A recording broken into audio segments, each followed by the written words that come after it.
माध्यमिक physical science chapter number 8.3 current electricity and chemical reaction के आज की इस वीडियो में हम डिस्कस करने वाले हैं under the article 8.3.4 process of electrolysis का एक एग्जांपल, जिसमें हम कॉपर सल्फेट को इलेक्ट्रोलाइट यूज करेंगे और कॉपर इलेक्ट्रोड्स को यूज करेंगे एज एन इलेक्ट्रोड। चलिए आज का वीडियो डिस्कस करके स्टार्ट करते हैं।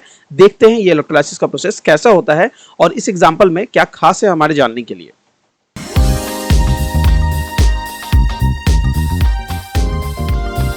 तो चलिए बच्चों, इलेक्ट्रोलाइसिस के प्रोसेस को समझते हैं एक एग्जांपल लेकर, जहां पर मैं कॉपर सल्फेट आपको एग्जांपल में लूंगा और यहां पर मैं जो इलेक्ट्रोड्स यूज करूंगा वो होगा प्योर कॉपर, एक्टिव कॉपर। तो चलिए एग्जांपल में आते हैं।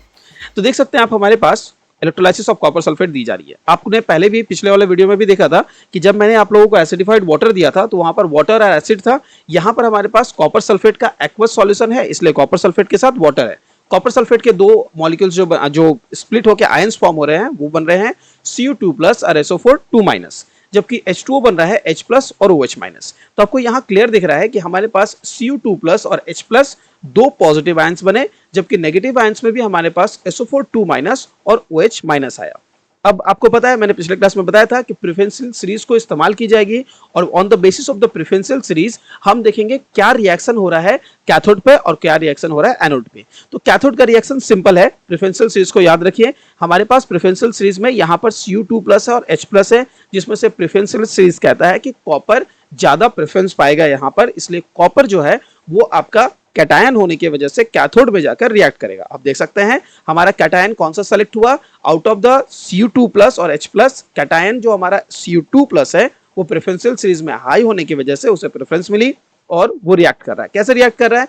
तो Cu2+ जो है वो 2+ है, यानी उसके पास 2 इलेक्ट्रॉन्स एक्स्ट्रा है। 2 इलेक्ट्रॉन्स उसने डोनेट किया हुआ है क्योंकि वो उसने लूज किया, इसलिए वो पॉजिटिव बना है। तो इसने 2 इलेक्ट्रॉन ऐड किया एक्स्ट्रा अपने पास, जिसकी वजह से वो Cu बना, और Cu एक स्टेबल कंपाउंड है, इसलिए वो स्टेबल हो गया। स्टेबल एलिमेंट है, कंपाउंड नहीं, तो वो स्टेबल हो गया। लेकिन अब हम लोग दूसरी तरफ देखते हैं कि हमारे एनोड में जो रिएक्शन हो रहा है वो बड़ा ही इंटरेस्टिंग सा रिएक्शन है। सबसे पहले हम देखते हैं एनोड में हमारे पास क्या क्या थे।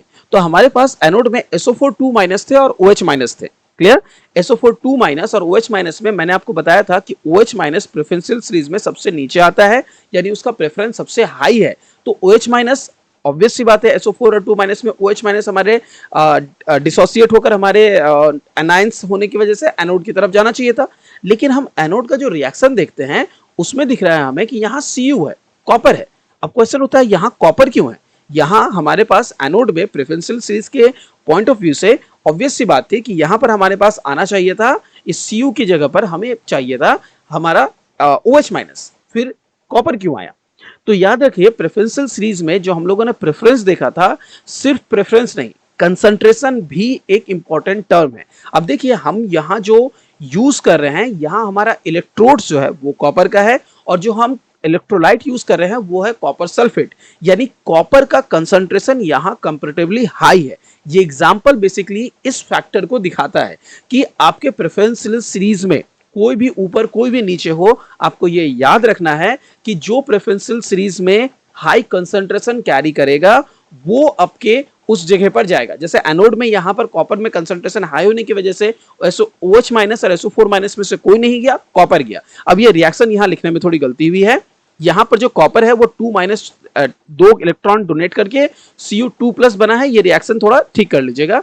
तो बेसिकली ये हुआ हमारा रिएक्शन। अब यहाँ पर कंसंट्रेशन में कोई इफेक्ट नहीं पड़ने की वजह से कोई भी कलर फेड नहीं होता है। ये जो CuSO4 है वो ब्लू कलर का होता है, तो वो कंसंट्रेशन में कोई चेंजेस नहीं आने की वजह से वो टोटल जिस कलर का था वो अपना ब्लू कलर और अपना जो डेप्थ है, जो उसका थिकनेस है, वो वैसा मेंटेन करके रखता है। तो ये इसका एक ऑब्जर्वेशन है, आप याद रखिएगा। तो बेसिकली ये एक्सपेरिमेंट एग्जाम में कैसे पूछा जाता है, एग्जाम में आपको बिल्कुल इसी तरह से बोल देगा कि एक्सप्लेन कीजिए द प्रोसेस ऑफ इलेक्ट्रोलाइसिस, जहां पर कॉपर सल्फेट को यूज किया जा रहा है एंड जो इलेक्ट्रोड्स यूज किए जा रहे हैं वो आपके एक्टिव कॉपर्स यूज किए जा रहे हैं। तब आपको ये पूरा लिख के दिखा के समझाना पड़ेगा।